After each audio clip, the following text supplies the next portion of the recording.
नमस्कार, special report में आपका बहुत बहुत स्वागत। मैं हूं आपके साथ मनोराज सक्सेना। 18वीं लोकसभा में ठीक राष्ट्रपति के अभिभाषण वाले दिन संगोल पर सियासी संग्राम छिड़ गया। समाजवादी पार्टी के नेता आर.के. चौधरी ने संगोल को संसद से हटाने की वकालत की, जिसके बाद सत्ता बनाम विपक्ष में वार पलटवार का सिलसिला शुरू हो गया।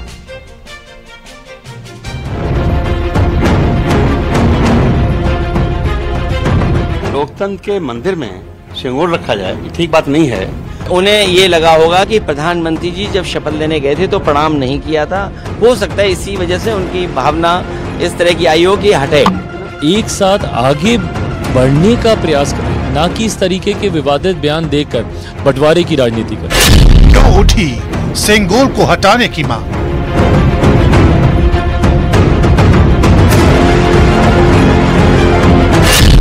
क्यों राजदंड पर छड़ी राजनीतिक टकराव?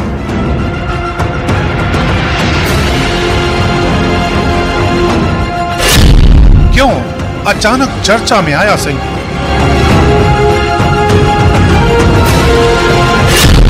क्यों परंपराओं पर हुआ सियासी प्रहार?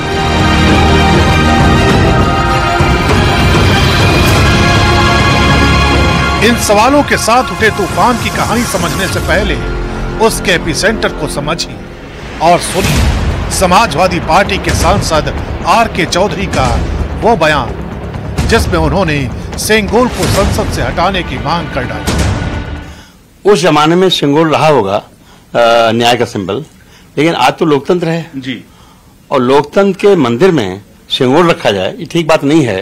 मैंने कहा कि सिंगोल प्रतीक है राजदंड का और संविधान प्रतीक है लोकतंत्र का। तो अगर रखना ही है तो सिंगोल हटा के संदर्भ भवन से वहां संविधान की एक मोटी प्रति रख देना चाहिए। आर.के. चौधरी के बयान से सियासी तूफान आना तय था, लिहाजा जब इस मुद्दे पर सवाल समाजवादी पार्टी के नेता और यूपी के पूर्व सीएम अखिलेश यादव से किया गया तो उन्होंने आर.के. चौधरी के बयान का नजरिया ही बदल दिया। मुझे लगता है कि हमारे सांसद इसलिए कह रहे होंगे कि जब पहली बार लगा था तो प्रधानमंत्री जी ने बाकायदा प्रणाम किया था। इस बार शपथ लेते समय शायद वो भूल गए, उसी को याद दिलाने के लिए लगता है मेरे पार्टी के सांसद ने कुछ इस तरह का पत्र लिखा है। आर.के. चौधरी बोल रहे हैं सेंगोल हटा दीजिए क्योंकि राजतंत्र का प्रोस्टिट्यूशन की रेप्लिका रखी है। मुझे इसके बारे में जानकारी नहीं है, लेकिन सेंगोल जब स्थापित हुआ था समाजवादी पार्टी उस वक्त भी पार्लियामेंट में थी, उस वक्त क्या कर रहे थे इनके सांसद? सेंगोल तमिल शब्द से मई से आया है जिसका अर्थ होता है नीति परायणता। ये एक राजदंड होता है, इसे सत्ता हस्तांतरण का प्रतीक माना जाता है। चांदी के सेंगोल पर सोने की परत चढ़ी होती है, इसके ऊपर भगवान शिव के वाहन नंदी महाराज विराजमान होते हैं। संसद में स्थापित सेंगोल 5 फीट लंबा है। इसे तमिलनाडु की एक प्रमुख धार्मिक मठ के पुरोहित का आशीर्वाद प्राप्त है। 1947 के इसी सेंगोल को प्रधानमंत्री मोदी द्वारा लोकसभा में अध्यक्ष की कुर्सी के नजदीक स्थापित किया गया। कहा जाता है कि सेंगोल जिसे दिया जाता है उससे न्यायपूर्ण और निष्पक्ष शासन की अपेक्षा की जाती है, लेकिन समाजवादी पार्टी के सांसद आर.के. चौधरी के मुताबिक ये लोकतंत्र के लिए खतरा है। आर.के. चौधरी साहब ने जो मांग की है वो सत्य है, और ये लोग जो राजदंड वहां लगाए हुए हैं, अब ये देश राजदंड से नहीं चलेगा, ये लोकतंत्र से चलेगा। इसको कहते हैं ना, जीत को सक्सेस को हजम करने का एक पाचन, एक पेट में ताकत होती है। सब लोग सक्सेस को हजम नहीं कर पाते। ये तो वही समाजवादी पार्टी की, उन्होंने प्रभु राम की तुलना अपने सांसद जो जीते हैं वहां से अवधेश जी से कर दी है। तो इससे पता चलता है कि इन्होंने शुरू होते खत्म होने अपने पतन की शुरुआत कर दी। जाहिर है सेंगोल पर छिड़ी ये सियासी बहसबाजी अब और बढ़ने वाली है, क्योंकि सवाल उस प्रतीक को लेकर हुआ है जिसे न्याय और निष्पक्ष शासन का सिंबल माना जाता है। नीट पेपर लीक मामले में सीबीआई का बड़ा एक्शन देखने को मिला है। सीबीआई ने मामले में पहली गिरफ्तारी की है। सीबीआई टीम ने पूछताछ के बाद आरोपी मनीष प्रकाश को गिरफ्तार कर लिया है।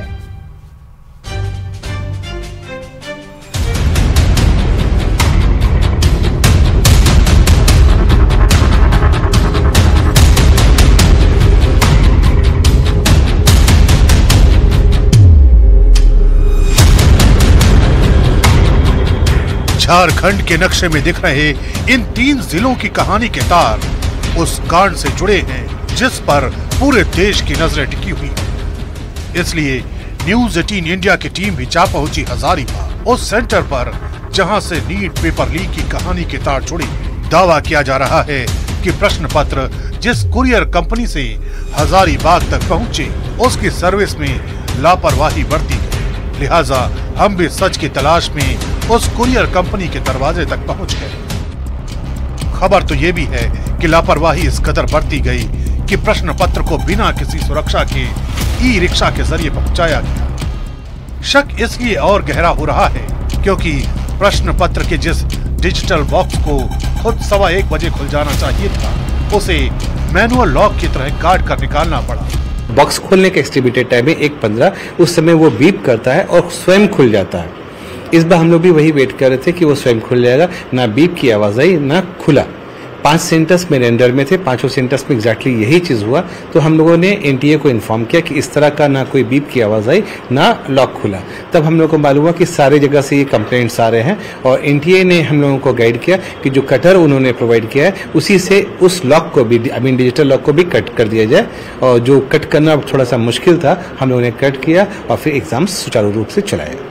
इस मामले में हमने ओएसिस स्कूल का पूरा पक्ष जानने की कोशिश की तो स्कूल के प्रिंसिपल ने इस मामले में सीबीआई की एंट्री पर अपनी खुशी जाहिर की। ईओई की टीम आई थी तो बाद में पता चला सर से कि कुरियर के द्वारा एक सिंगल ट्रक में आ गया, एक आदमी लेकर आया, बाद में ई रिक्शा के द्वारा बैंक पहुंचा। तो ये थोड़ा गलत लगा, ऐसा नहीं होना चाहिए। इसके कारण थोड़ा परेशानी भी है। अभी जिस तरह से नाम इस सेंटर का सामने है देश भर में, थोड़ी खराब थोड़ा तो लगा है, बट वेट कर रहे हैं कि जल्दी इस चीज को हम लोग को क्लियर हो जाए। फिलहाल नीट पेपर लीक की कहानी अभी कई और संदिग्धों के इर्द गिर्द घूम रही है जिनकी तलाश लगातार की जा रही है।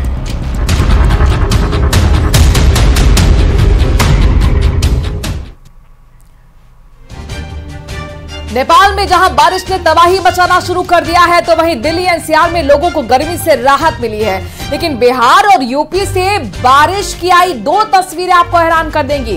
देखिए नेपाल से यूपी तक मानसून की दस्तक से क्या है हालात।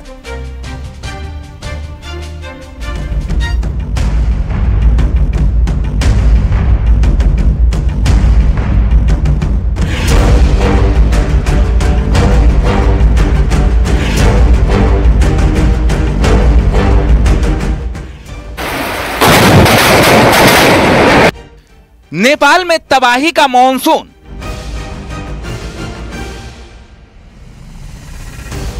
रील का चक्कर, कड़कती बिजली से टक्कर। कानपुर में सीवर के ढक्कन का नागिन डांस। कहीं गिरे मकान, कहीं आफत में जान। पड़ोसी देश नेपाल में मॉनसून ने आते ही तबाही मचाना शुरू कर दिया। भारी बारिश के बीच नेपाल के अलग अलग इलाकों में भारी लैंडस्लाइड और बाढ़ जैसी घटनाएं हो रही हैं, जिसमें अब तक कई लोग अपनी जान गंवा चुके हैं। हालात ये है कि वहां के पहाड़ी इलाकों के रास्तों में भी बाढ़ का पानी बहता दिखाई दिया, जिसकी वजह से संकरे पहाड़ी रास्तों को लोग जान जोखिम में डालकर पार करने को मजबूर दिखे।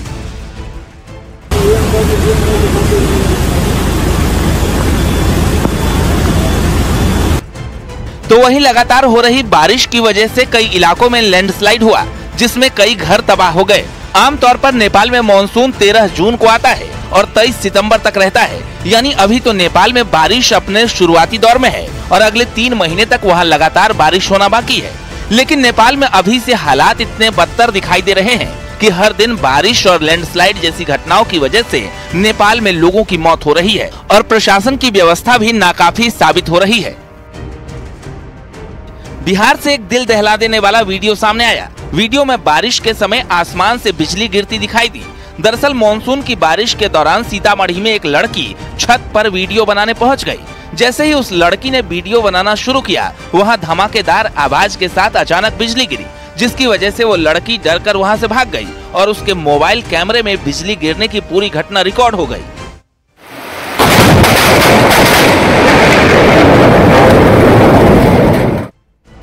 बारिश के दौरान बिजली गिरने की घटनाएं आम हैं, लेकिन लोग रील बनाने के चक्कर में लापरवाही कर रहे हैं। सीतामढ़ी में बिजली गिरने की घटना के वक्त छत पर वीडियो बना रही वो लड़की भी बाल बाल बच गई, क्योंकि जिस जगह पर वो वीडियो बना रही थी आसमानी बिजली उससे चंद कदम की दूरी पर ही गिरती दिखाई दी। यानी उस लड़की को मौत मानो छू कर निकल गई। ऐसे ही बिजली गिरने से सीतामढ़ी में 8 लोगों की मौत हो चुकी है। बात दिल्ली, एनसीआर और यूपी की करें तो बारिश ने लोगों को गर्मी से निजात दिलाई है। दिल्ली, ग्रेटर नोएडा, शाहजहांपुर, अमरोहा, बुलंदशहर, गाजियाबाद, संभल, कानपुर में बारिश की वजह से लोगों ने गर्मी से राहत की सांस ली है। लेकिन अमरोहा में मानसून की पहली बारिश से एक मकान भरभरा कर गिर पड़ा, जिसमें 3 बच्चियां घायल हो गई। मौके पर पहुंचे लोगों ने कड़ी मशक्कत के बाद मलबे से बच्चियों को बाहर निकाला।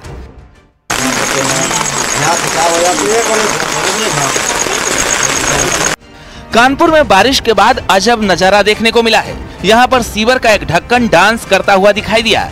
इसे देखकर आसपास से गुजर रहे लोग भी सहम गए। एक स्कूटी सवार काफी दूर होने के बाद भी और दूर जाने की कोशिश करता दिख रहा है। मामला कचहरी के पास का बताया जा रहा है। दरअसल कानपुर में पिछले 2 दिनों से बारिश हो रही है। कई जगहों पर जल जमाव जैसी स्थिति भी है। इसी बीच सड़क पर मेनहोल के ढक्कन का डांस कौतूहल बन गया। जल निगम का मानना है कि गहरी सीवर लाइन में भरी गैस के प्रेशर की वजह से ऐसा हुआ होगा। Bureau report, news 18। आज भारत टीम का सामना अंग्रेजों से होगा, यानी कि इंग्लैंड से। इस मैच में बारिश के आसार हैं और अगर बारिश की वजह से मैच रद्द होता है तो भारत का फाइनल का टिकट पक्का है।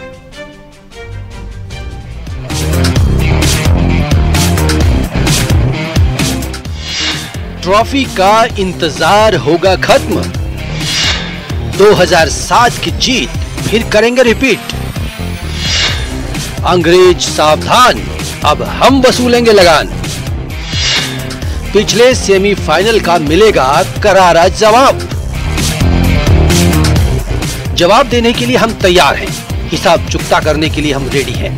अंग्रेजों से एक कदम आगे निकलने के लिए हम इंतजार कर रहे हैं उस दिन का जब इंग्लैंड कितनी भी तैयारी के साथ मैदान में उतरेगी, लेकिन हम उन्हें ऐसे धराशायी करेंगे कि ना उनके बल्लेबाजों के बल्ले से रन निकलेंगे और ना ही गेंदबाजों की रफ्तार में धार होगी। रोहित, सूर्या, कोहली, पंत सभी इंतजार कर रहे हैं। इंग्लैंड आएगा और मुंह की खाकर जाएगा। बुमराह, अर्शदीप, कुलदीप सभी गेंदबाज इंतजार कर रहे हैं। इंग्लैंड के बल्लेबाज पिच पर आएंगे और गेंद को समझ ही नहीं पाएंगे। हम बदला लेंगे पिछले सेमीफाइनल का, याद दिलाएंगे कि वो दिन कुछ और था और आज का दिन कुछ और है। अब तक भले ही T20 विश्व कप में आंकड़ों को लेकर इंग्लैंड हमारे साथ बराबरी में खड़ा है, लेकिन इस बार वो बराबरी में नहीं बल्कि खड़े होने लायक भी नहीं रहेगा। 2007 की तरह छक्के लगेंगे और जीत मिलेगी। विश्व कप में दोनों के बीच खेले गए आंकड़े क्या कहते हैं, आइए देखते हैं। भारत और इंग्लैंड के बीच T20 वर्ल्ड कप में 4 मैच खेले गए हैं। भारत ने 2 मैच में जीत दर्ज की तो वहीं इंग्लैंड को भी 2 मैच में जीत मिली। हालांकि पिछले सेमीफाइनल में अंग्रेजों ने भारत को मात दी थी। अब बदला लेने का मौका मिला है। 2022 का बदला 2024 में लेने का। 27 जून को ऐसा छकाएंगे कि अंग्रेजों को इंग्लैंड उल्टे पांव लौटना पड़ेगा, वो भी लगान चुकाकर। चलिए बताते हैं कि विश्व कप में कब कब भारत और इंग्लैंड की टीमें आमने सामने हुई और जब सामने हुई तो कौन सिकंदर बना। साल 2007 जगह डरबन, मैच T20 विश्व कप। ये पहला T20 विश्व कप था और भारत और इंग्लैंड का मुकाबला हुआ। भारत ने इस मैच को 18 रनों से जीता। ये वही मैच था जिसमें छक्कों की बारिश हुई थी। युवराज सिंह ने स्टुअर्ट ब्रॉड के 1 ओवर में 6 छक्के जड़े थे और मैच में भारत को जीत मिली। फिर आया साल 2009 का, मुकाबला था विश्व कप का। भारत और इंग्लैंड का सामना हुआ। मैदान था लॉर्ड्स का। ये अंग्रेजों का घरेलू मैदान था और उन्हें उसका फायदा मिला। इंग्लैंड की टीम इस मैच में 3 रनों से जीत गई। 2009 तक दोनों टीमें विश्व कप में बराबरी पर चल रही थी। दोनों ने एक दूसरे को हराकर बदला ले लिया था। फिर साल आया 2012 जब T20 विश्व कप में भारत और इंग्लैंड का सामना हुआ। इस साल श्रीलंका को विश्व कप की मेजबानी मिली। कोलंबो में खेले गए मुकाबले में भारत ने इंग्लैंड को 90 रनों से हरा दिया। हालांकि इस साल विश्व कप भारत नहीं जीत पाया। ट्रॉफी उठाने का इंतजार और बढ़ गया। फिर दोनों का मुकाबला आखिरी बार साल 2022 में हुआ। इस बार मैदान था एडिलेड का। T20 विश्व कप के सेमीफाइनल में भारत और इंग्लैंड की टीमें आमने सामने थी, लेकिन भारत को इस मुकाबले में 10 विकेट से हार मिली। भारत ने 2022 के सेमीफाइनल में पहले बल्लेबाजी करते हुए 168 रन बनाए। इस मैच में विराट कोहली और हार्दिक पांड्या ने अर्धशतक जमाया, लेकिन दोनों की पारी बहुत धीमी थी और भारत हार गया। इंग्लैंड की तरफ से जोश बटलर और एलेक्स हिल्स ने तूफानी पारी खेलकर टीम को जीत दिलाई। लेकिन इस बार टीम अलग है। टीम में बुमराह है, कुलदीप है, जो इंग्लैंड को टिकने तो नहीं देंगे। भारत बस इंतजार कर रहा है 27 जून का, जब अंग्रेजों के पिछले सेमीफाइनल का बदला लेकर फाइनल का टिकट कटवाएंगे। Bureau report, news 18।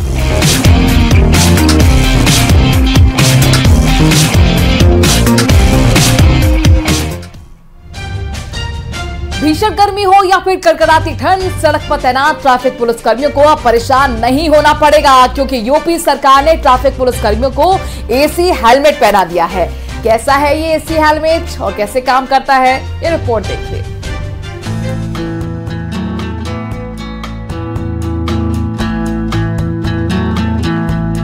एसी वाला हेलमेट।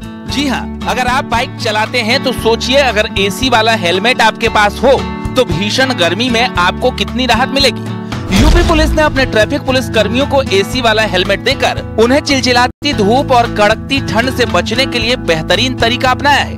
लखनऊ में खुद सीएम योगी आदित्यनाथ ने इसकी शुरुआत की। ट्रैफिक पुलिस कर्मियों को एसी वाला हेलमेट पहनाया।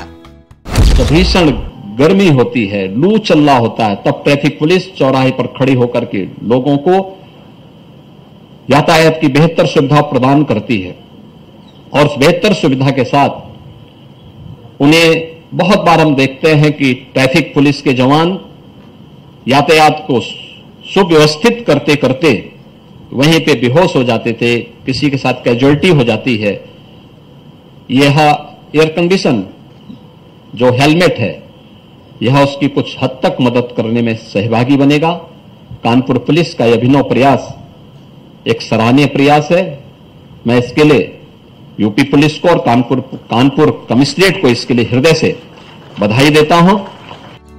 ये हेलमेट विशेष रूप से गर्मी और धूप से सुरक्षा प्रदान करने के लिए डिजाइन किए गए हैं। इन हेलमेट्स में कूलिंग सिस्टम लगा हुआ है, जिससे पुलिसकर्मी लंबे समय तक आरामदायक स्थिति में काम कर सकेंगे। इस हेलमेट में जहां एक मोटर लगी है, वहीं सिर के पास पंखा है, आंखों के पास एक ट्रांसपेरेंट कवर है।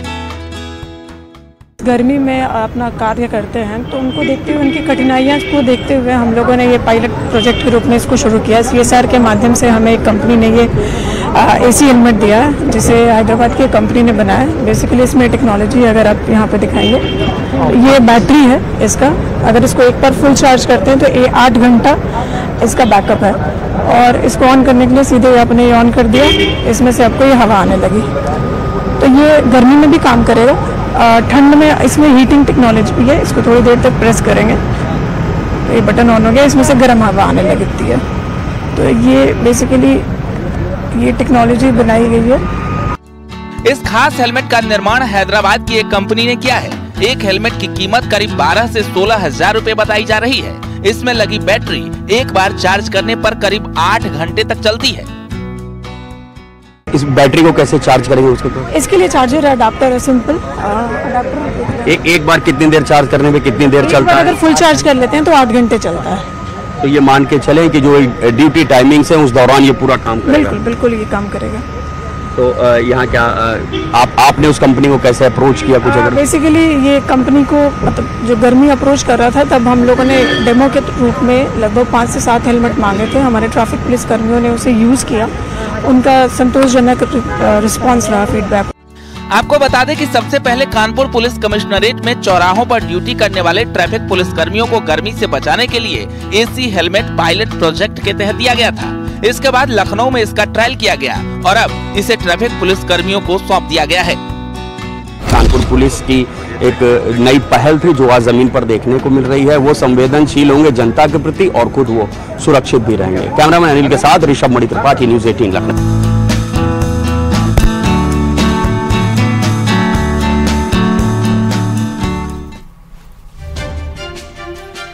गुरुग्राम में 2 लड़कियों कविता और अंजू की हुई शादी काफी सुर्खियों में है। समलैंगिक जोड़ी की इस शादी में सभी रस्में ठीक उसी तरह निभाई गई जैसे आम शादी में निभाई जाती हैं। अब उनका मकसद परिवार को बसाना है, जिसके लिए वो बच्चा गोद लेने की तैयारी कर रहे हैं। ये देखिए रिपोर्ट।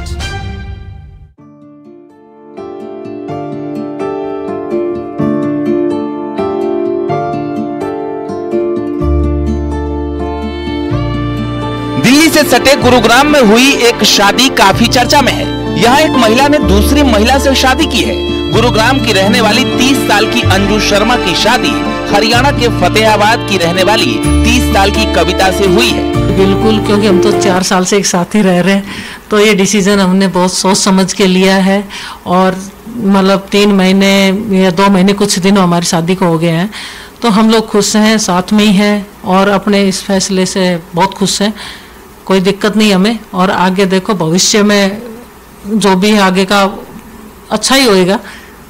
हम एक दूसरे को धोखा देने वाले तो है नहीं। जी। समलैंगिक जोड़े की इस शादी में सभी रस्में ठीक उसी तरह निभाई गई जैसे आम शादी में निभाई जाती है।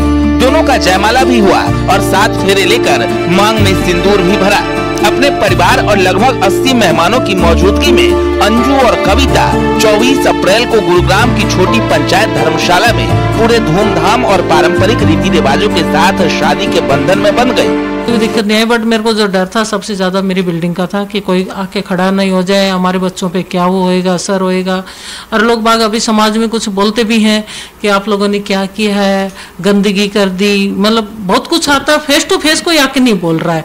और समाज का तो देखो बोलने वाले के 100 मुंह, और उसमें से अच्छे भी बहुत हैं कि ये नहीं कि सभी वो बोल रहे हैं, अच्छे भी बहुत बोलते हैं कि जी हम आपके साथ हैं, कोई दिक्कत नहीं, आप बढ़ो, प्यार करना कोई गुनाह नहीं है। इंसान को किसी से भी कभी भी प्यार हो सकता है, तो ऐसे भी हैं लोग। गुरुग्राम की रहने वाली अंजू एक एक्टर है। फतेहाबाद से ताल्लुक रखने वाली कविता 2020 में अंजू के मेकअप आर्टिस्ट के तौर पर काम करने आई। इसी दौरान दोनों एक दूसरे के काफी नजदीक आई। बाद में दोनों ने रिलेशनशिप में आने का फैसला किया। अंजू का कहना है कि बीते 4 साल से सुख में दुख में साथ रहे हैं, अब जीवन भर साथ रहेंगे। 4 साल में हम दोनों बस सिर्फ 2 ही बार अलग हुए हैं। एक बार मैं गुड़गांव गई इसको छोड़ के, एक बार ये मेरे को छोड़ के गई थी। तो इस तरीके से हमारी जर्नी चलती रही। और साथ में कुछ ऐसे मेरे हादसे भी हुए मेरे साथ। मेरे अपनों ने साथ छोड़ दिया था सबने, क्योंकि कोई भी नहीं दिख रहा था मुझे, तो ये मेरे साथ थी। और हर जगह ऐसे खड़ी रही, एक मजबूत पेड़ होता ना, ऐसे मेरे साथ खड़ी रही। इस शादी में सबसे ज्यादा समाज के तानों का डर दोनों को था। हालांकि दोनों दुनिया को फेस करने के लिए तैयार हैं, लेकिन कविता का कहना है कि सोशल मीडिया पर उनके परिवार को भला बुरा कहा जा रहा है। ये तो पता था कि शादी के बाद वीडियोस बहुत वायरल होगी, क्योंकि ये सब तो होना ही था। भाई को, पापा को बोला जा रहा है, वो थोड़ा गलत लगता है, तो मैं उनके वीडियोस वगैरह डालती हूँ तो मैं कमेंट्स ऑफ कर देती हूँ। तो बहुत बुरा लगता है जब उनको, एक छोटा सा 1.5 साल का बेबी है, भाई का बेटा है, तो उनको बोलते हैं ना, तो बहुत बुरा लगता है। मैंने कहा बच्चे को भी नहीं छोड़ रहे, पापा को भी नहीं छोड़ रहे, भाई को भी नहीं छोड़ रहे, तो दुनिया तो बोलेगी ना। दुनिया का तो काम है बोलना, दुनिया खाने को थोड़ी दे रही है हमें। जब हम प्रॉब्लम में आती है तो समाज थोड़ी आता है कि तुम्हारी प्रॉब्लम हम सॉल्व कर देंगे। तो हम अपनी लाइफ में बहुत खुश हैं। कविता और अंजू ने बताया कि उनका मकसद अब परिवार बसाना है। हालांकि भारत में समलैंगिक विवाह को मान्यता नहीं दी गई है, इसलिए दोनों के लिए बच्चा गोद लेना आसान नहीं होगा। लेकिन कविता का कहना है कि भविष्य में अनाथ आश्रम से बच्चा गोद लेंगी। सोच रहे हैं थोड़े टाइम बाद, अभी तो शादी को 2 ही महीने हुए हैं, तो आगे चल के सोच रहे हैं कि एक बेबी अडॉप्ट कर लेंगे अनाथ आश्रम से, और बाद में देखेंगे। और बाकी और भी कुछ करना है, वो टाइम बताएगा कैसे क्या होता है। भले ही समाज इस शादी को मान्यता ना दे, कानून इस शादी को सर्टिफिकेट ना दे, लेकिन दोनों कपल अपने फैसले से बेहद खुश हैं। Bureau report, news 18। और इसी के साथ स्पेशल रिपोर्ट में आज के लिए इतना ही। बाकी खबरों के लिए बने रहिए न्यूज़ 18 राजस्थान के साथ। नमस्कार।